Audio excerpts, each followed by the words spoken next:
So you may have heard of the secret oath of the Jesuits. I looked into that, and what I found is this book called the Monita Secreta. It's on openlibrary.org, and it was written by an ex-Jesuit, and it was published originally in the year 1723. And I didn't read the whole thing, but I just skipped through it. And so I just want to share a few things here. If you want to look more closely into it, I'll leave the link below. So it says the greatest possible care must be taken that these instructions do not fall into the hands of strangers.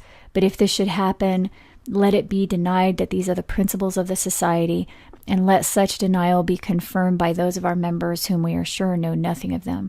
So it's saying there are some people within the order itself who don't know the ultimate agenda, which makes sense because we know a lot of organizations do that, a lot of secret societies do that.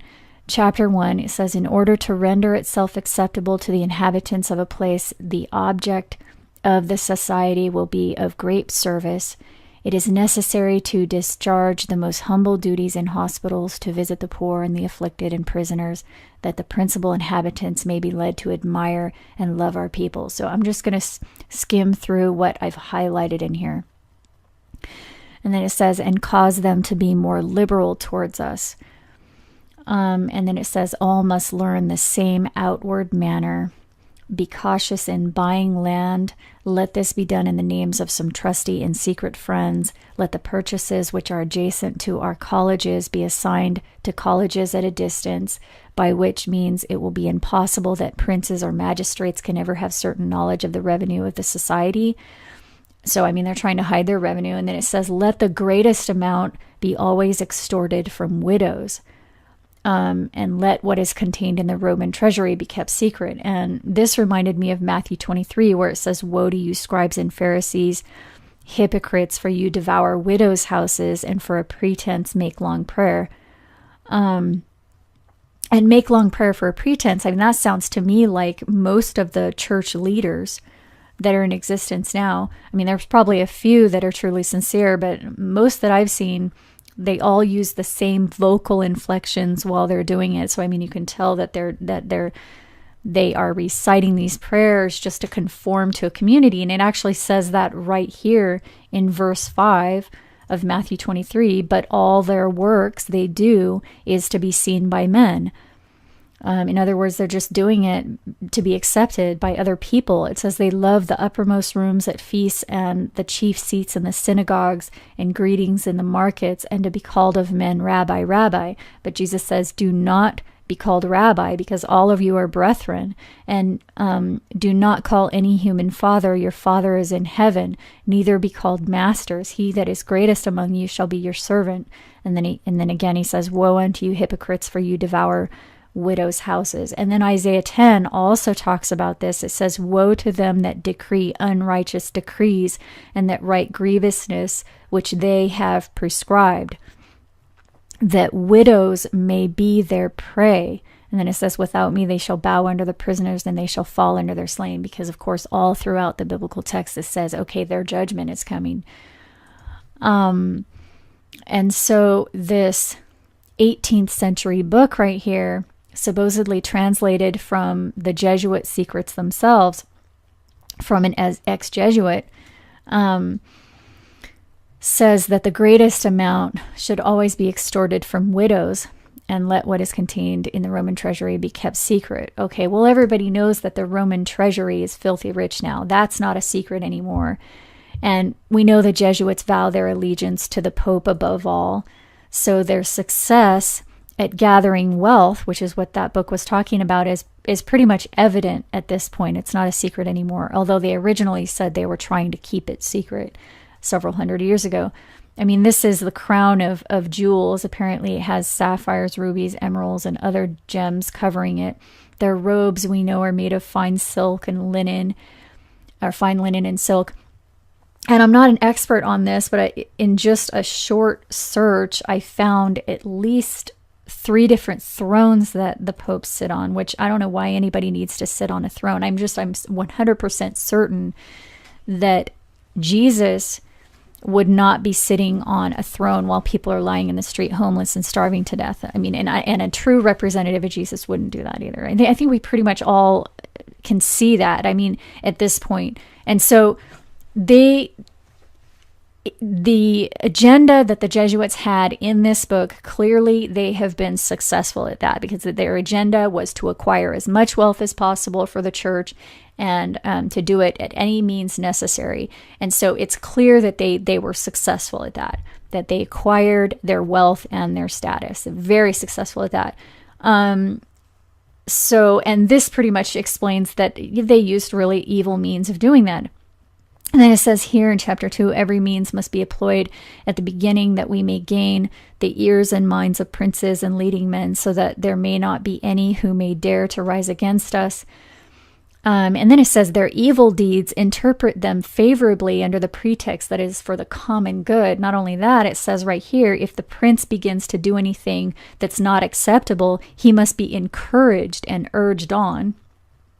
And it says here, those who are of great authority in the state, they must be used in subduing and restraining the sort of people who are oppressed to our society. So they're going to use the government to get rid of their enemies, or which are probably the good people in the world, the people that don't want to be part of it. And then it says, let our people so direct princes and illustrious men that they may appear to aim only at the greater glory of God, for their aim must not immediately, but gradually be directed to political and secular dominion. So very slowly over time, they're saying they want to take over the governments, basically. And then here, this is another one that's especially bad. It says, greater efforts must be made against those who attempt to set up schools for the education of youth. Let it be shown to princes and magistrates that these people will cause disturbance unless they are prevented. It's talking about people that just want to help children. They're to be demonized. And then it says here, concerning winning over rich widows to the society, it says that down here, they're going to do all these things that they may be more easily withdrawn from the conversation of visits and suitors. So they want these widows to remain lonely so they can take all their wealth and property. And then it talks about in what manner widows are to be secured and their property disposed of. So this pretty much explains why Jesus kept talking about widows all the time, saying those who, devour widows' houses. This is it right here. And then it says here, let the mothers be instructed to annoy their children even from infancy with reproofs, castigations, etc. And especially when daughters are grown up, let them be refused ornaments and apparel suitable to them. Then it talks about how they increase their revenue by accentuating those who are poor within their community, but keeping secret those who are wealthy. And I mean, that just shows you that they don't even take care of their own. They simply use their destitute to advance their own agenda. And then it says it's necessary to dismiss as an enemy whoever has alienated those who are devoted to the church, or persuaded any rich person or any person well disposed to leave. And also it's necessary to dismiss those who show greater affection for their relatives when disposing of their property. So if someone wants to leave their house to their child, for example, then this society will not accept them and dismiss them as an enemy for simply wanting to give their own property to their children. And personally, when I was looking at this, the first thing I thought of was that this is the binding of the tares right here, because obviously they're taking in people that are really evil and making enemies of those that are actually good people. And I mean, it just immediately reminded me of Matthew 13, which says, gather first the tares and bind them in bundles to burn them. In other words, bind them in bundles in order to burn them. I mean, that's symbolic, but we know these texts are telling us a nuclear event is coming. That's the burning. And a great multitude will be saved from that, a multitude that can't be counted. But before that, the tares, the bad seed, will be bound together in bundles. So, I mean, that's just what this seems like to me. Because if you continue reading this, you'll see they're dismissing good people and keeping the bad. So they dismiss those who care for their relatives right here. And then not only that, they actually harass those people. It says, okay, those people that care about their relatives, well we're going to dismiss them, but that they may not afterwards complain of the cause of their dismissal, which was that they cared for their own family, then let them not be dismissed immediately. Instead, let them be harassed with chapters and public censures, and let them be restrained from recreation and conversation with strangers. Let them be deprived until they are driven to murmuring, and then let them be dismissed as persons pernicious to others by bad example.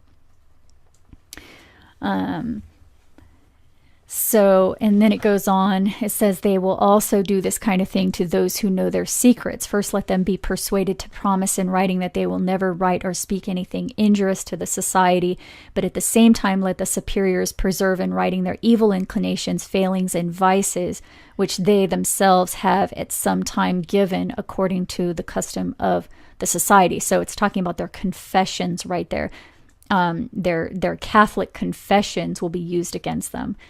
Then it says, this is what's done to those who simply know their secrets and are dismissed. I mean, they might not even tell anyone the secrets their whole life, but just because they know some of the secrets, this is what is done to them. It says they are discredited and harassed, simply because somebody suspected that they might tell the secrets later, not because they actually did anything. And by the way, this is still happening in our own day and age. I've been talking about that. I just uploaded a video on it. It's called organized stalking and harassment. So this is still going on. So I'll try to remember to link that below that video if you're interested in that. And then it says right here outright what they're doing is suppression. So let me just read through here. It says it must be contrived that we may keep up an intimate correspondence with someone in the family in which the dismissed reside, and as soon as anything is discovered blamable or deserving of censure, let it be spread amongst the common people by means of persons of inferior degree who are attached to us. So we're going to have somebody from the church spy on them, hopefully somebody in their own family. But if not, they're probably going to use somebody else. And if something bad is discovered, we're gonna tell everybody in the community. And then it says, but if they commit nothing worthy of censure and conduct themselves in a praiseworthy manner, then let their virtues and actions, which are deserving of commendation, be depreciated by subtle insinuations and doubtful expressions until the esteem and confidence which is attached to them is diminished. So basically, if you can't find anything bad on them, just make it up. Just imply that they're doing bad things. And then it just outright admits that it's suppression, that's what they're doing. Okay. And then it talks about recruiting the men, let them associate with us, taking care that familiarity does not produce contempt. Well, I mean, why would it produce contempt unless they knew that what they were doing was bad? And then I'm just going to go through the headings of these chapters right here. You can read it later if you want to. And then it says, showing publicly a contempt for riches. So even though they're trying to gather wealth, they want everybody else to think, oh, they're not interested in that. And it says it will be necessary to act more here's a good one.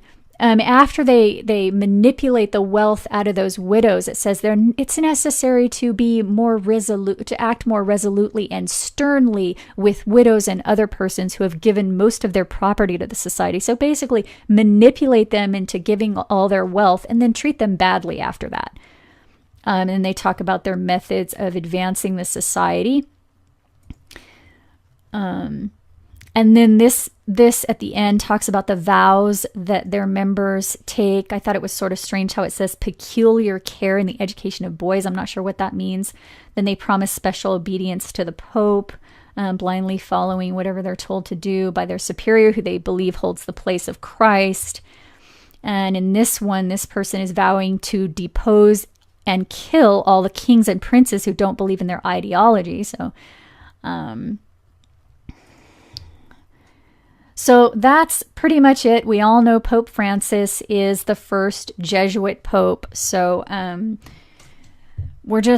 there it is. That's what the Jesuit agenda was hundreds of years ago. At least part of it. And we've had ex-Jesuits come out recently and say that they were instructed to infiltrate Christian churches. So that's part of their agenda as well.